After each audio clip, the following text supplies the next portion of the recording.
In part one, we talked about two different kinds of characters. Subjective characters and objective characters. Now, the subjective characters represent the points of view. They don't represent anything that's going on in the story, they simply represent points of view. Now, the points of view are like the main character, who represents the audience position in the story. They're different angles from which to look at what goes on in the story.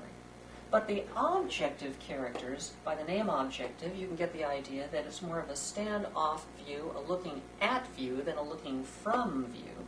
And these objective characters are when we look at the characters by their function.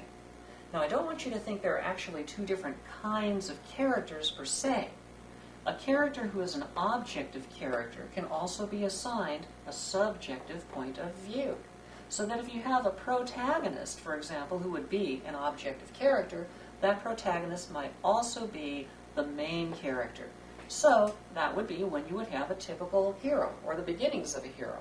In this case, you'd have a character who's being the protagonist, the fellow leading the charge in the story, the quarterback in the football game.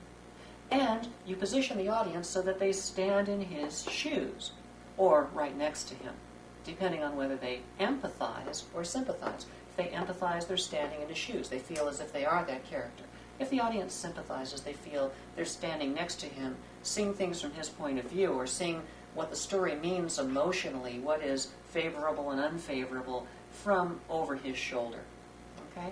So these two functions, the subjective points of view and the objective dramatic functions as to what the characters actually do in the overall drama, these can be combined into a single player.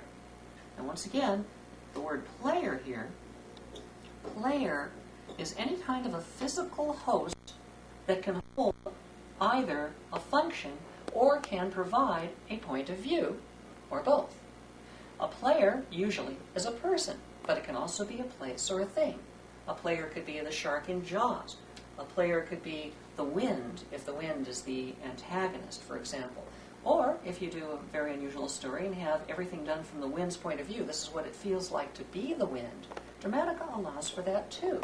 So just because we talk about protagonist and antagonist, don't think Dramatica theory is limiting you, or even the software when you see who's the protagonist in the story, or what's the protagonist in the story. That protagonist can be any person, place, thing, any player, any physical host, or even an ethereal host. You know, ethereal, like Wheaties, that's ethereal, okay? Anyway, if you have any kind of an ethereal host, that could also perform a dramatic function in the story, being for something like a protagonist or against it, like an antagonist, pro and ant, okay? Or it could represent a point of view.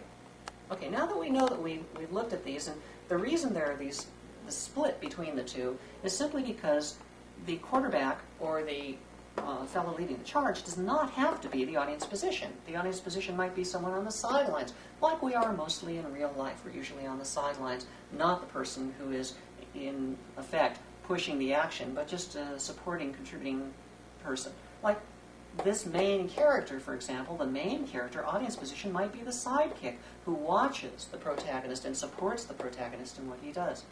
Now, if you've only written stories that have typical heroes, where you have a protagonist who's also a main character, then you've not done anything wrong, you've just limited yourself to a small fraction of the kinds of audience experience that you might create.